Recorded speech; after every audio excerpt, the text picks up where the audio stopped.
When building the brand, I really sat down and mapped out the vision, the mission, and put it into different pillars, my North Stars, if you will, but the foundation, so that every decision will be made upon these, and that as I grow and hire employees, they'll know exactly what we're rooted in. Welcome to the B2B Breakthrough Podcast.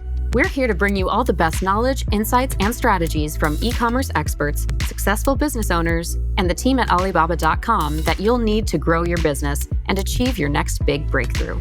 I'm your host, Sierra Cristo. Today, we're joined by Holly Garrard, founder and chief visionary officer of Fundae, the Eco-Chic footwear brand redefining fashion through sustainability, innovation, and purpose. With a patent-pending modular shoe system that lets you restyle your look in seconds, Holly is proving that style and sustainability can walk the same runway, all while uplifting women and the planet. Holly, welcome to the show. Thank you. Nice to be here. It's so nice to have you here. So you joined us for Co-Create this year, which was super fun. You joined us on a panel with Entreprenista. Is that right? That's right. I sure did. It was an honor to be at Co-Create, surrounded by a bunch of other people pouring their heart into their dreams and making it a reality. And Entreprenista is there to help us every step of the way. They're cheering us on. They're helping us get platforms like yourself. So the reason I was at Co-Create with you was because of Entreprenista. So I'm really grateful for the camaraderie and mentorship. Oh, that's so cool to hear. We love working with them, and we love the brands that find us through them. So it was such an honor to have you on that panel talking about, making a global splash as a female-founded brand. Thank you. Yeah, it's such an empowering topic to chat through, and that representation is crucial. It really is. Yeah. So tell me a little bit about Fundae, because, we got a little glimpse of it in the panel, but I want to dig deep. Sure. Can you lay a little foundation for us on what Fundae is? So I've always been a shoe lover, hands down, known for my shoes, known for color. And I really believe that your personal brand in any career that you have and is important to convey who you are, your confidence. When I was a child, I used to basically sell my mom her own shoes. I'd line them up in the hallway, and I always played with shoes. So to my family, it's really funny. They're like, what took you so long? But I was a responsible person and had a corporate job in media for many years. And so when I would travel, it's like if I check a suitcase, I could maybe miss a meeting. But carry-on doesn't allow me to bring enough shoes, and I won't wear the same shoe more than once. So I always had this lingering thought, if only there was a shoe that could do more for me, if I could restyle it somehow and travel lighter, also buying less, right? More conscious consumption. So the seed of the idea was really there from a lover of shoes. And what the market research was telling us was brands really have to have a purpose, mission, and that sustainability was on the rise. And as I dove deeper into the sustainability and started really analyzing what brands are using, what materials, what sourcing, I really was eye-opened to the lack of sustainable materials in fashion, and especially within footwear. And the only thing in the market was casual wear or, sports or utilitarian. And quite frankly, it was boring and beige, and it was a sea of same. And I'm like, that's the gap. That's the huge gap. There's nobody doing full color, stylish sustainability. And so I'm on a mission to showcase that you really can be stylish and colorful and sustainable at the same time. I think sustainability is such a kind of a catch-all term. We talk about it in terms of shipping practices versus materials that you're using versus multi-purpose. And I think you find it this common ground to tie all of it in really nicely. You mentioned sustainability is on the rise, and that's what kind of helped you come to this conclusion that this is the right path. What was that experience like? Like, what was the impetus that told you, yeah, 100% sustainability is a cornerstone of this business? Well, I think a few factors. So on a personal level, I grew up in California. I grew up on the beach. California was also ahead of the time, and as far as being more eco-conscious and saving energy. And then I guess just diving into the research, it really proved that not everyone else was thinking that way. Not everyone else was making decisions on that. And the research was showing that the younger generation, they will be making decisions on it, and they are starting to. And then if the products aren't there and they're not available, or the products aren't serving what you want, like let's say stylish, they're not going to make a decision solely based on that. So it took a little bit of something that I love, and then also the analytics to really prove the case.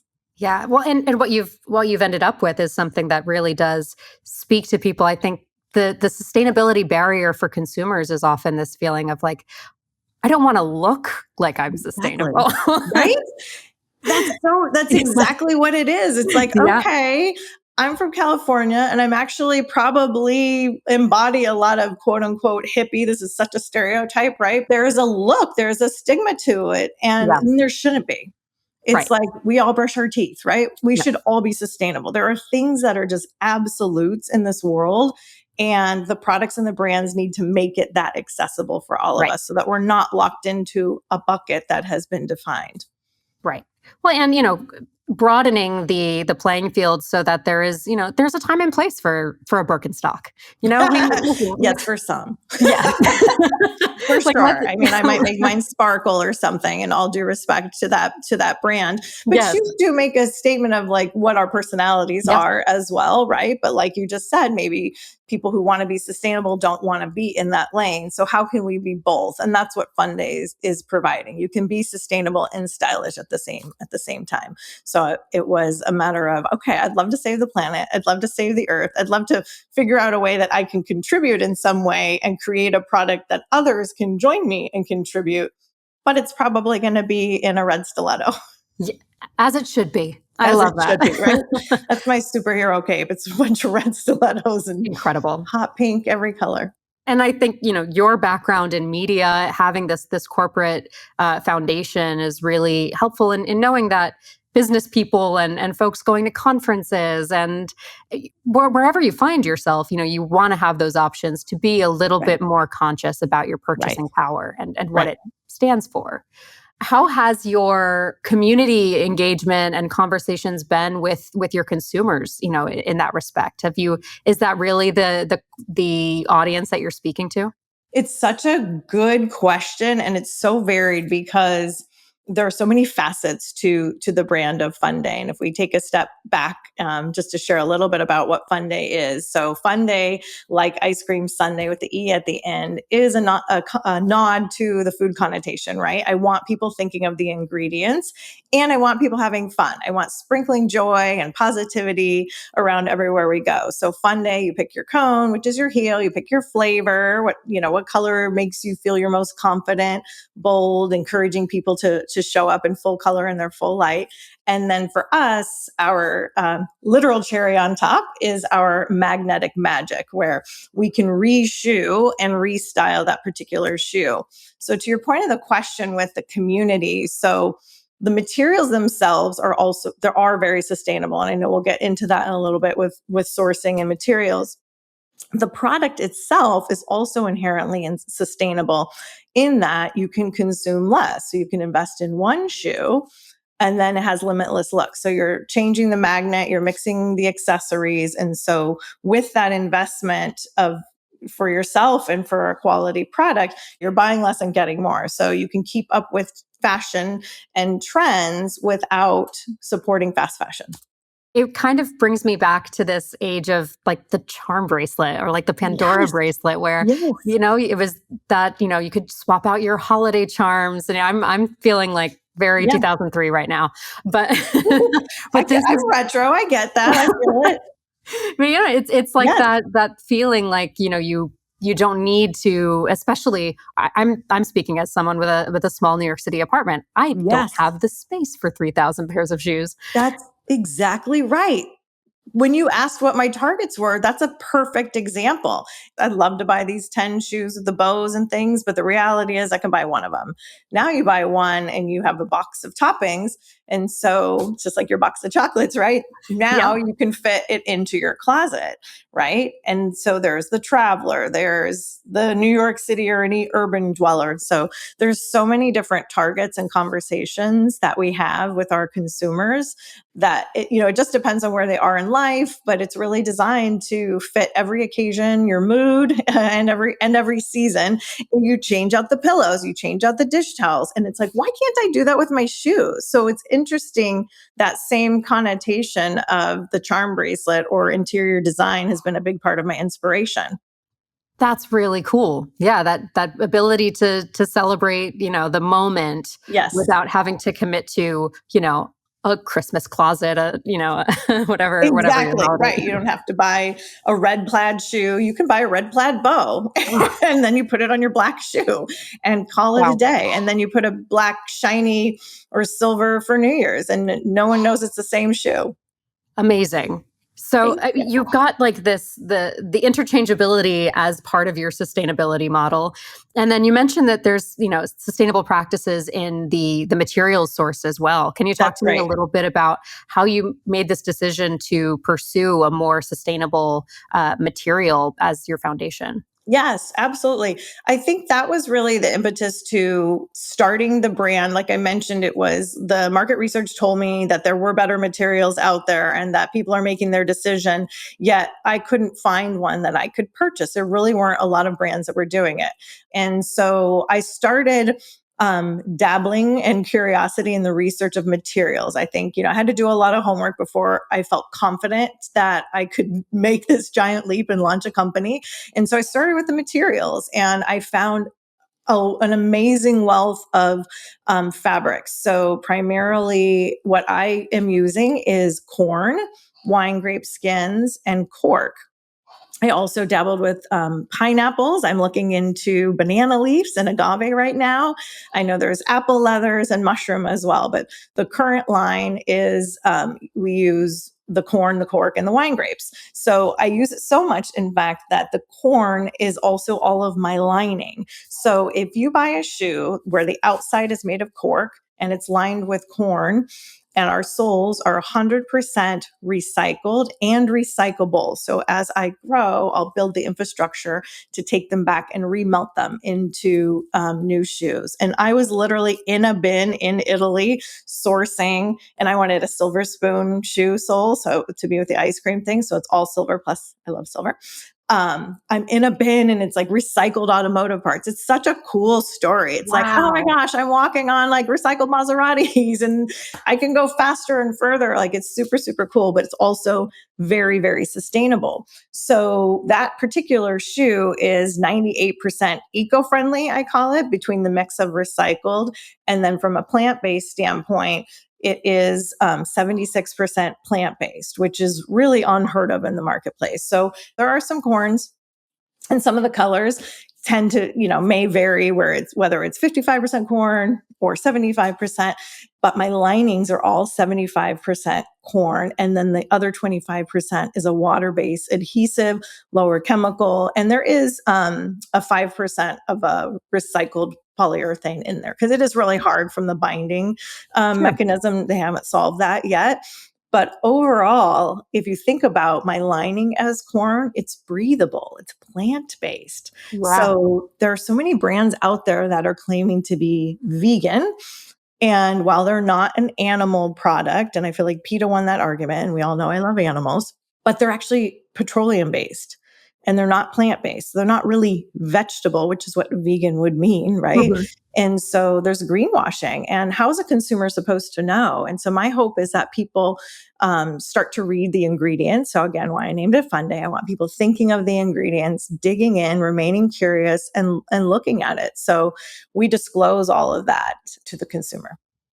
Wow. And how has the response been to that? Because there's a certain amount of education Yes. responsibility on your plate with this.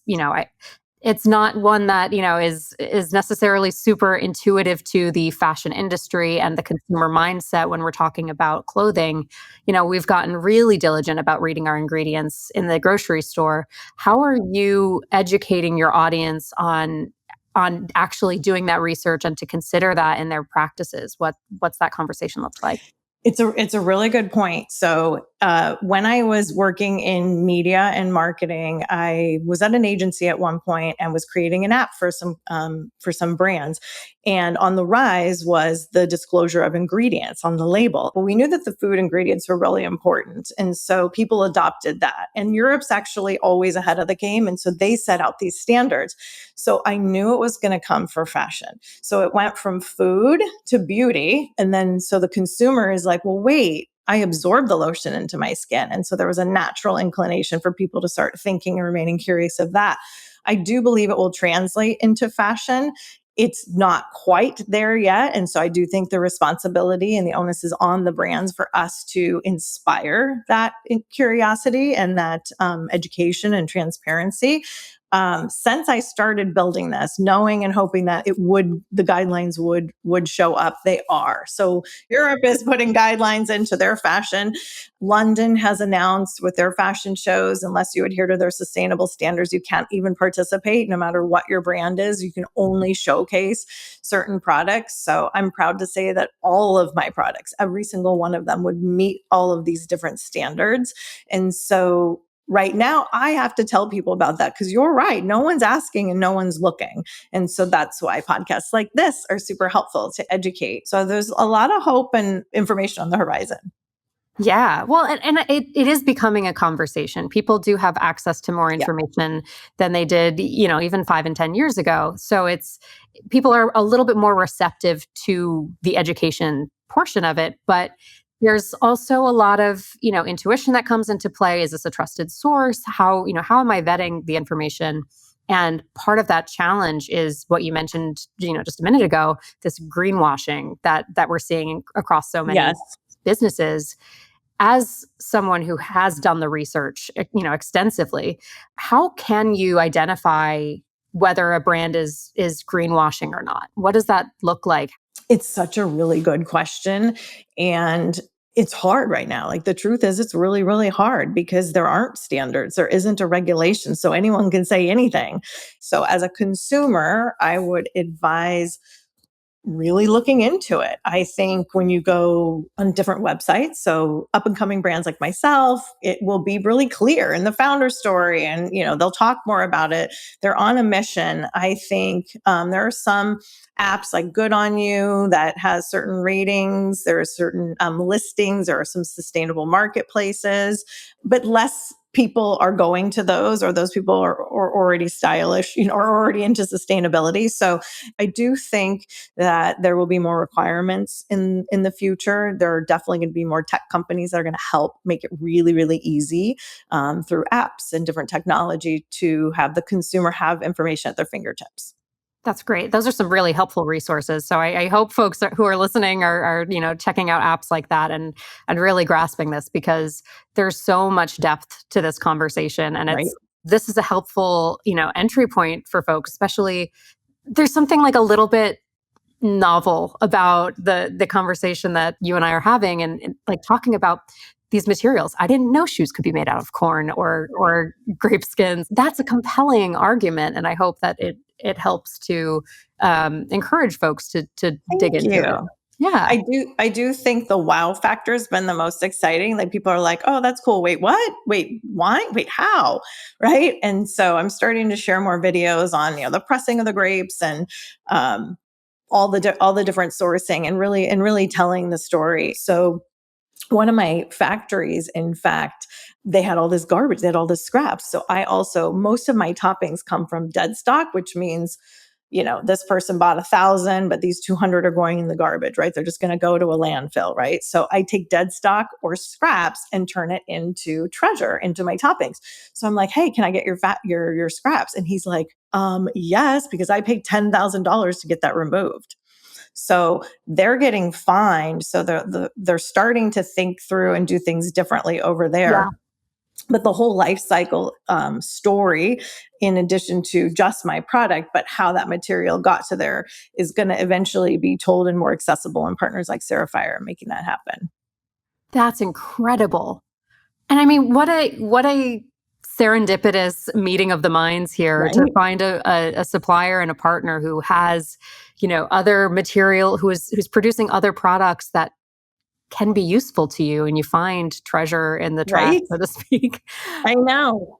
How did you find this partner? Talk to me a little bit about, that's probably the most daunting task when you're starting a business, is to figure out, where am I getting this? How am I making it? So what was that vetting process like with your suppliers and manufacturers in Italy?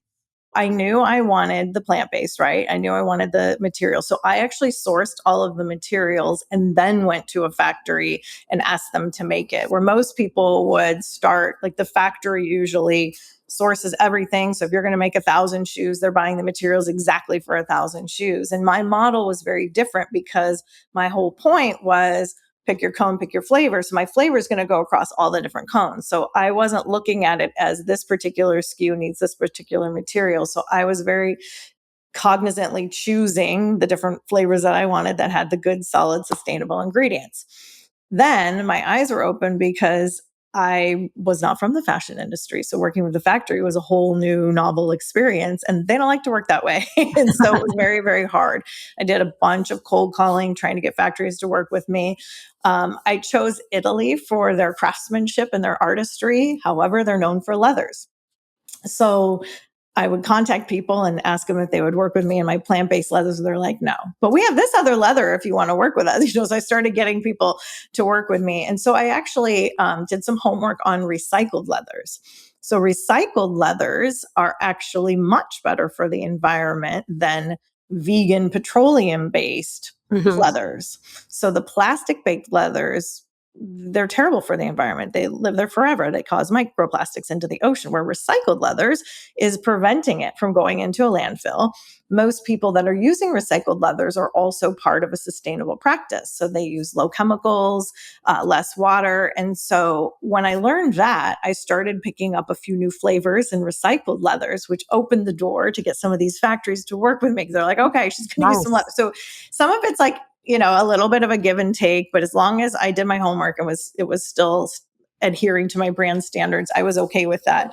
But it was very, very difficult to get particular factories to work with me. And I had to start with some small ones and get a couple prototypes, and they weren't good enough. But what it did allow me to do was get an actual prototype. So then when I went to bigger, larger factories, they took me more seriously. Because when I contacted them the first time, they were not willing to work with me because I had zero experience. Wow. So it took many, many years of give and take, small factory, small batch, go to the next one that I felt could do the job and scale with me. When did you start? When was that? When did you kick that off?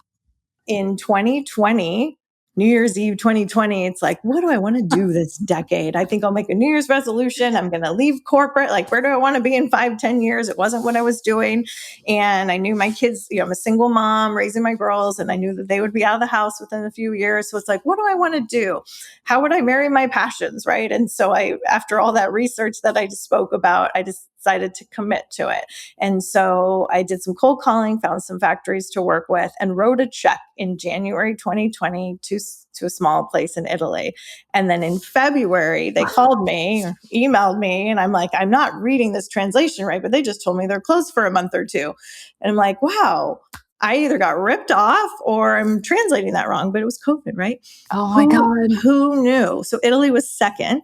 And so at that time, it really hadn't hit America until March to the levels that we knew about, right? So it was unfathomable. I'm like, you're closed for a couple of months. Like, that's weird, right? I'm like, I got ripped off. So basically nothing happened that year. And I can tell you, when I wrote that first check going, I'm going to do this, interest rates were super low, right? I had a corporate job. I had a savings. You could travel. And then all of a sudden, like, no travel, supply chain gone, interest rates through the roof. So the journey changed. It was very challenging. I believe it. God. Okay. So as you've been working with these suppliers, how has your inventory management worked? Is it made to order? Are we working in big batches? And how has that conversation with your suppliers gone? How is that relationship built? I think that is one of the most difficult aspects of the business, is getting the partners to embrace the vision and do things differently. I definitely had to participate in their minimums and work with the way that they work as well, and then kind of evolve into this hybrid. So for now, the inventory, I bought full batches of inventory. So everything you see online is in existence. And so I do hope to get to a little bit more of a pre-order where you can pick your actual cone and flavor. If I don't already have it paired together, I did try to pair across multiple combinations so that everyone has a chance of their favorite flavor and their favorite cone. That said, so everything, the inventory I have in existence right now, and then working towards that hybrid model with the different factories. And I have a couple factories now in place, and it took me a while to get there, to be honest. It was most of the factories were too small at first. They weren't, some of them were just old fashioned, right? It's Italy stuck in their way, bunch of old guys. It's funny, but it speaks to a real issue in traditional Italian factories. But the young generation, they don't want hands-on, they want digital. So even the factories themselves are having a hard time staffing. And so there are higher prices for that artistry and the craftsmanship to incent new, younger generations to be there. But for now, I have some good factories. I have some solid relationships that we can grow together. We know each other now. We know a little bit how we work. They didn't like my soles at first. They insisted leather, leather, leather. I'm like, no, it's rubber. So my soles are as durable and waterproof as a rain boot. They're flexible and super comfortable, which is unheard of in high heels. And so I just shaved it really, really thin. And so now they like working with it because it's the same height as the other and they can last it. So I had to make, modifications to work with them, but I'm pleased with the results. Wow. So were you the one imposing, an instruction on, what materials to use for which piece then? Or, I know or was that more collaborative to get all I those did materials? every single component, and I was adamant, and I got pushed back on every single component. I can't tell you the number of meetings that I had where it was just me and a bunch of Italian men, and they would talk for 40 minutes. And then I'm like, what? No, not possible. No. And I'm like, wait, well, what did they say? Why? You tell me, you're talking forever. No. And then next one. And so they all wanted to use their same, the same stuff, but I sourced absolutely everything. And so I know what it is and why, and there's a purpose and an intent, for a sustainable intention for every single piece. That's so impressive. That's tenacity right there. Thank you. It can be difficult to, break through for your voice to cut through there. And it's true. To reach that point where, you've articulated your vision and you've found the right people who are willing to listen and commit to the vision that you've instilled is really commendable. So I want to give you your flowers on that one. That's Thank huge. you so much. I appreciate it. It is so purpose driven, everything you've built here. And so I want to talk a little bit more about that purpose. I think the sustainability element is really, that may be the most intuitive purpose, behind your brand, but you stand for so much more than that. There is so much more built into the ethos here. And I think it's a credit to your marketing background. It's a credit to your baseline value system. And it's really touching. So if you just want to give us a little foundation of the purpose behind Fundae. When building the brand, I really sat down and mapped out the vision, the mission, and put it into different pillars, my North Stars, if you will, but the foundation, so that every decision will be made upon these, and that as I grow and hire employees, they'll know exactly what we're rooted in. So for alliteration, because I love it, they're P's. So preservation is my sustainability. Purpose is my giving back, which we'll speak to. Personalization is really empowering women, empowering you and individuality to be your own self. Then there's also P for places. So it's going around the world and sourcing locally and regionally. Playfulness, in that we are sprinkling joy and fun. And then positivity can speak to the magnets. And it speaks to just being kindness. I want people to be more positive. So the brand is intentionally designed to lift you up. It's like a nostalgic candy store, right? It's like a whimsical, positive vibe. when we get really deep into what the purpose is for the first three main pillars, so that preservation is that sustainability that you spoke about. So that's my farm to foot. That is sourcing as best we can, what's in the earth and who the hand harvesters are. So it's really that farm to foot. Then there's purpose is healing and healing. So that's where we get to give back. So we're providing heals. So every purchase that a consumer makes, I give a percentage back to charities that are doing the good work for healing victims of domestic violence or human trafficking. And really, I felt that the shoes were the most poetic and empathetic way to walk in someone else's shoes. And so it's really helping women get back on their feet. And for me, that stems from a bit of a personal journey. So I went through a divorce years ago and raised the kids all by myself. And I had a great job and I was able to survive and buy the house and give the kids the lifestyle that they were accustomed to. And I was very proud to do that. And at the same time, it was awful and painful and terrible, yet I was fine. And so I could not stop thinking about other women who did not have the means that I had. How were they fine? How were they surviving? And so it really stuck with me. And it's like, how can I give back? I could volunteer. And I really just kept having a calling. And it's like, do something bigger, do something greater, and use the skills that you have in marketing and color and style and create something that exponentially can give more by donations. So that's our healing and healing. So that's truly our purpose. Wow. The others are important ingredients that bring it all together, and that tied with the bow with the personalization, the cherry on top, but we're healing and healing. That's beautiful. I think it's. Thank you. I was just speaking with Dion, who was on the panel with you. I listened to that. Yeah.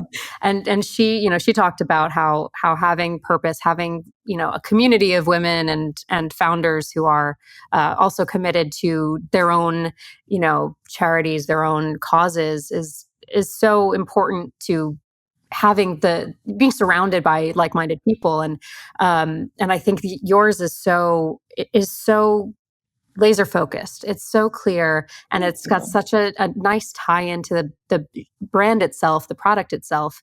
How has that continued to grow, and how has that informed some of the choices you've made with Fundae over the years? Thank you so much. I really appreciate that, because I have poured my heart and soul and souls into this. And I hope that people feel that. I hope that people know that. And I hope that authenticity remains. And that is why I was very clear and intentional in defining that, because I don't want to veer from that. So every decision I've made in the sourcing and the materials is checked by that. Like, truly, preservation is the best. Is this the best and most sustainable available on the marketplace? Mm-hmm. Like right now, I'm working on adhesives. I wish there were more, less chemical based ones. So I hope to continue to grow with what's available on the market. I'd love to be able to help inspire and push the envelope for people to make those components.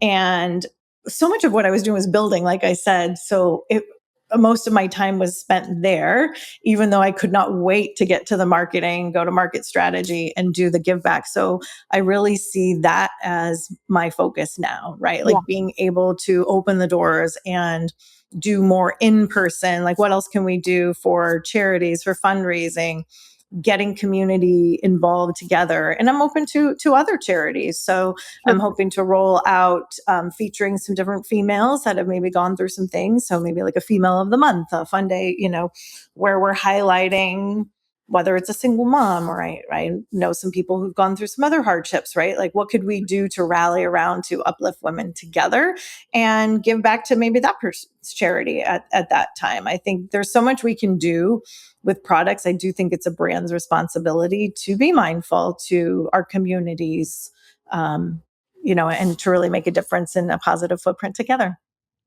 That's beautiful.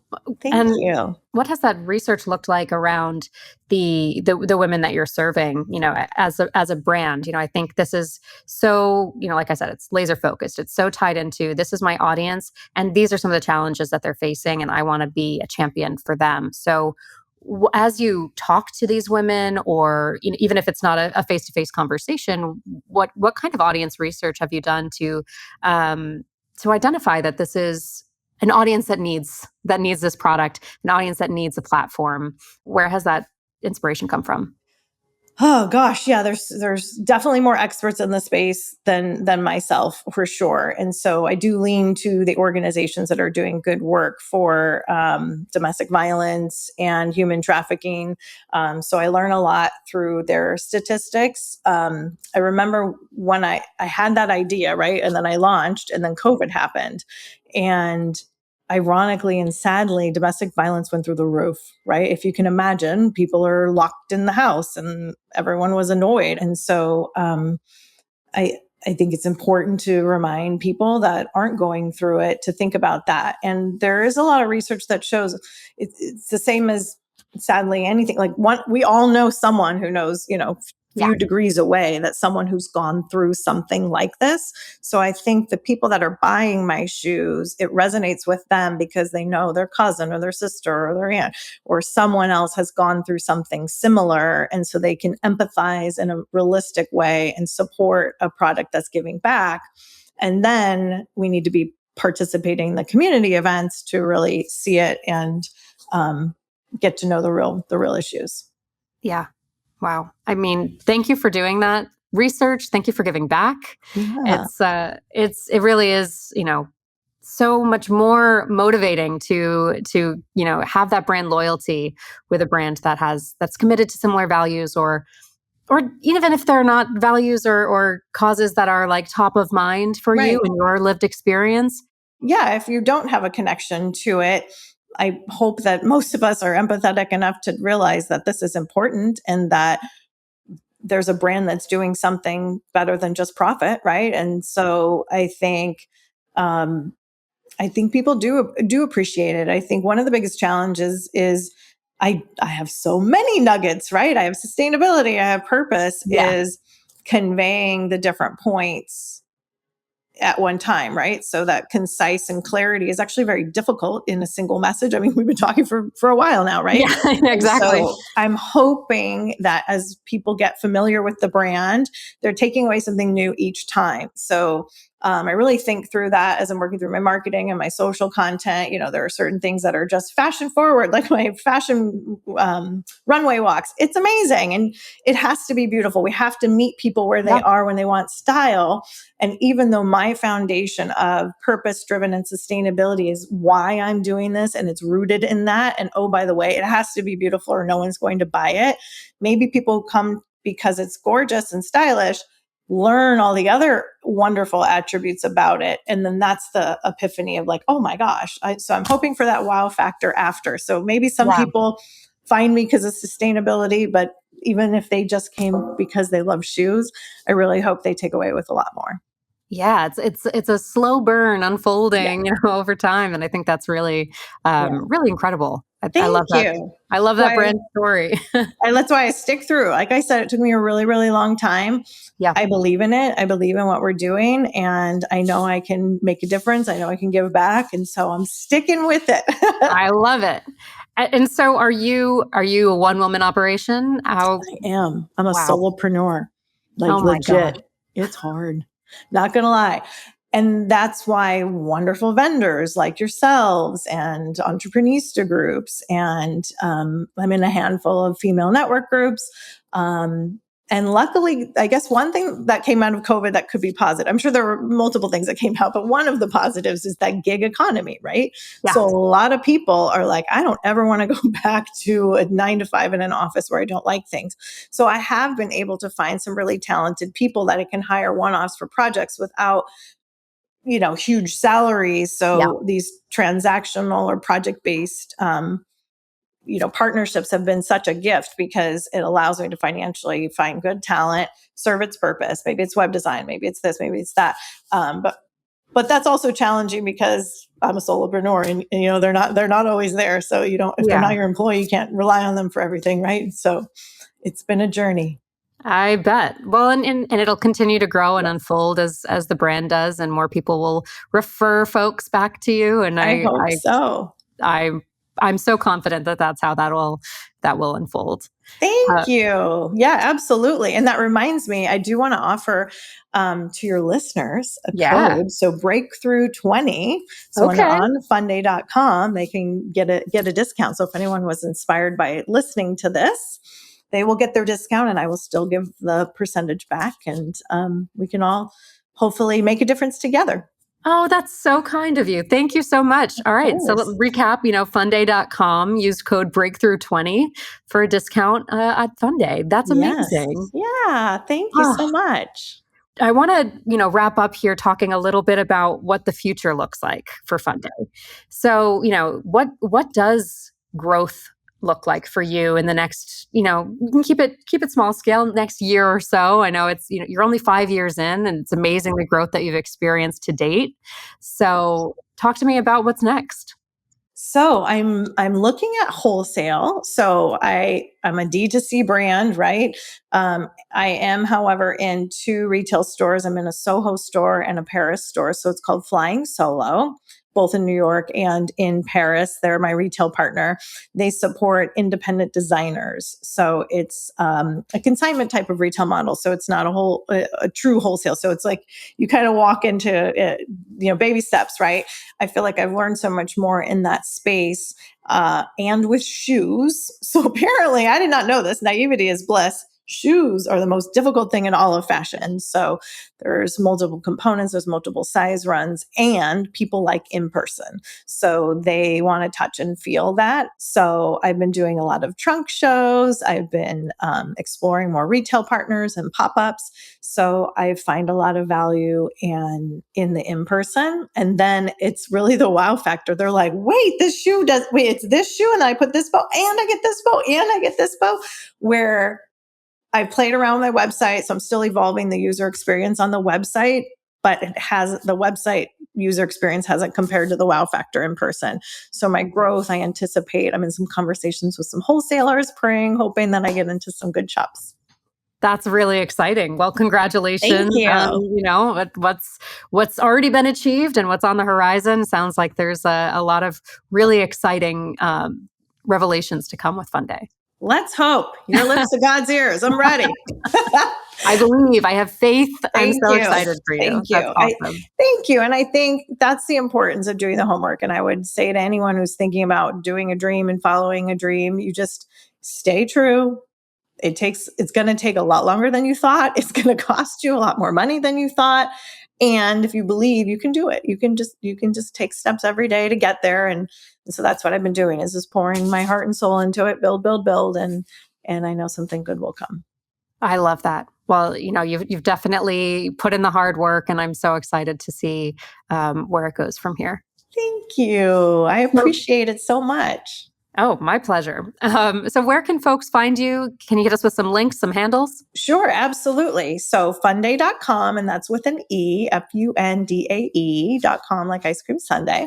My socials are Fundae Soles, SOLES. All right. So that's Instagram. Yeah, Instagram, Facebook, TikTok, all of it.